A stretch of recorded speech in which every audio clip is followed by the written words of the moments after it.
Bismillahirrahmanirrahim. Assalamualaikum warahmatullahi wabarakatuh.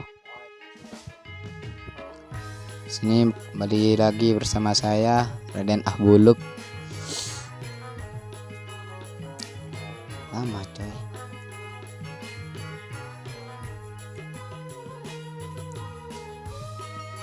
Jadi di sini saya akan menjelaskan malware. Lanjut.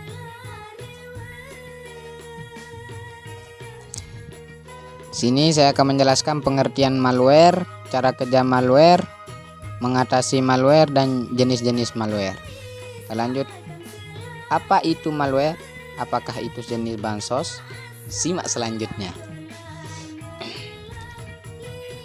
Malware adalah perangkat lunak yang diciptakan untuk bertujuan merusak, manipulasi, dan menghapus bahkan memata-matai sebuah sistem, jaringan, dan server pada komputer tanpa diketahui oleh pemilik. Malware diambil dari dua kata, yaitu malicious, berniat jahat, dan software, perangkat lunak. Malware biasanya disusupkan ke dalam jaringan internet.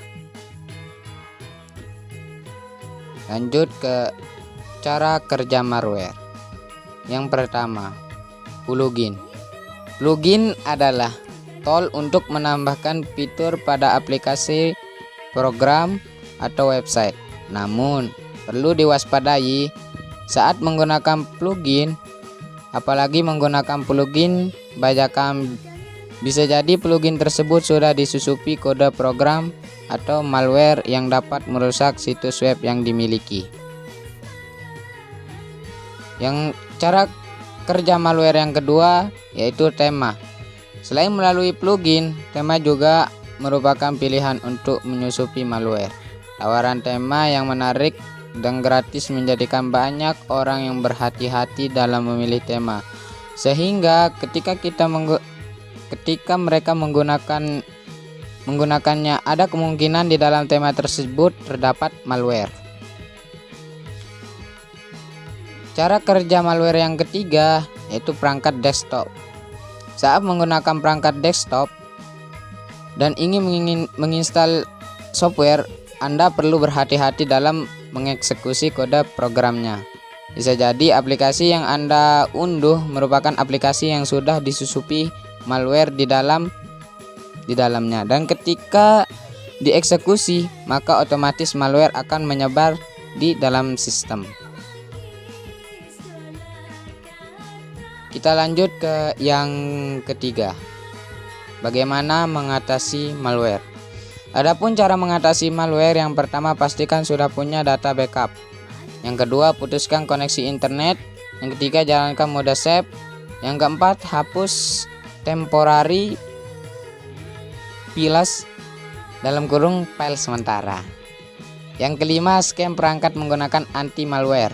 Yang keenam, menggunakan Windows Defender. Yang ketujuh, hapus program yang tidak dikenal.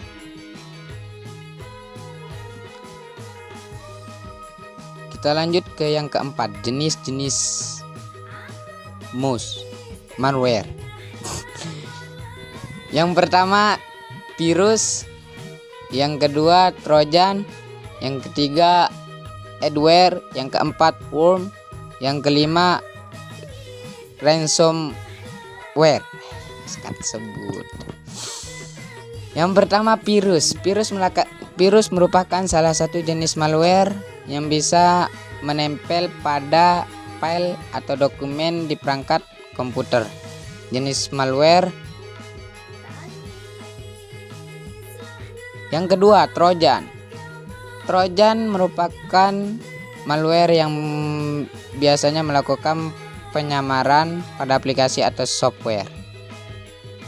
Yang ketiga, adware. Adware salah satu software yang bisa menampilkan iklan pop-up ketika mengklik atau melakukan tindakan tertentu. Yang keempat, worm. Worm ini memiliki keahlian khusus, yaitu bisa menggandakan dirinya sendiri kemudian menyebar ke perangkat lunak komputer lain. Yang terakhir, ransomware. Ransomware salah satu jenis malware yang cukup berbahaya karena digunakan untuk melakukan siberkriminal.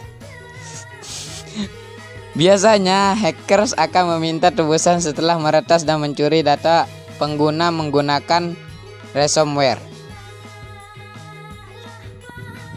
Sekian penjelasan dan semua jenis-jenis dari malware. Kita lanjut ke Photoshop yang akan dijelaskan oleh saudara kita, saudara Algondori. Baiklah, assalamualaikum warahmatullahi wabarakatuh. Jadi kali ini saya akan menjelaskan itu Photoshop, apa kegunaan Photoshop, tutorial install Photoshop, dan sejarah Photoshop. Apa sih itu Photoshop? Simak selengkapnya. Kegunaan Photoshop. Adobe Photoshop merupakan salah satu program aplikasi bitmap atau gambar raster yang digunakan untuk menyunting atau mengolah dan memanipulasi suatu gambar. Gambar bitmap merupakan duplikat atau tiruan persis dari gambar asli dalam bentuk gambar digital. Kita dapat mengenali gambar bitmap dari file komputer yang berekstensi BMP, JPG, TIFF, GIF, PNG, dan sebagainya. Sejarah Photoshop. Photoshop pertama kali dimulai pada tahun 1987 yang dirintis oleh kakak beradik Thomas dan John Connell. Versi pertama dirilis oleh Adobe pada tahun 1990. Versi awal Photoshop yang diberi nama Knoll Software ini dirilis sebelum kerjasama dengan Adobe yang secara resmi dibuat. Photoshop versi pertama ini berukuran 1,4 MB. Pada awalnya Photoshop dirancang dengan cara menyunting gambar untuk cetakan berbasis kertas, dan Photoshop yang ada saat ini dapat digunakan untuk memproduksi gambar untuk World Wide Web atau WWW. Beberapa versi terakhir juga menyertakan aplikasi tambahan Adobe Image 3D untuk keperluan tersebut. Sekarang selanjutnya yaitu tutor install Photoshop. Langkah-langkah cara menginstal Adobe Photoshop CS5 full version. Yang pertama yaitu browser di My Computer untuk mencari file setupnya. Yang kedua, kalau udah double klik di file tersebut hingga muncul gambar seperti di bawah ini ya, gambar initializing installer. Yang ketiga, tunggu hingga proses ekstrak filenya selesai, kemudian tunggu gambar selanjutnya muncul seperti gambar di bawah ini. Selanjutnya yaitu setelah muncul gambar di atas yang diperintahkan untuk memasukkan serial number software tersebut, karena di dunia ini tidak ada yang gratis, kencing aja bayar. So kita pakai cara sedikit kotor dan kita coba pakai crack, yaitu kita pakai yang haram ya. Yang kelima, kemudian pilih bahasa Inggris, kemudian pilih next dan melanjutkan proses selanjutnya. Yang keenam, setelah gambar di atas muncul, pilihlah instalasi Adobe Photoshop seperti gambar di atas.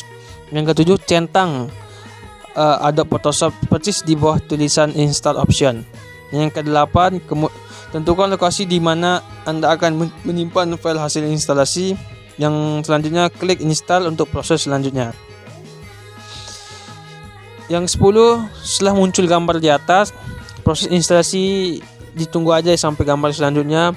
Jika proses instalasi selesai, akan muncul gambar seperti di atas, tetapi dalam versi trial atau gratis. Yang ke-12, agar hasil instalasinya maksimal, cara yang Anda bisa lakukan yaitu restart komputer, buka Adobe Photoshop, dan yang terakhir double klik di crack Adobe Photoshop. Yang ke-13, jika sudah berhasil, kita close Adobe Photoshopnya, kemudian buka kembali dan akan muncul seperti gambar di bawah ini. Dan alhasil jadi Adobe Photoshop CS5 full version no trial. Selamat mencoba. Ini hadis ya, sebuah hadis, bisa dibaca sendiri teman-teman, renungan. Oke, selesai. Don't forget to like, comment, and subscribe ya. Sekian dari saya. Assalamualaikum warahmatullahi wabarakatuh. Baik adik-adik, sekian presentasi dari kami berdua. Assalamualaikum warahmatullahi wabarakatuh.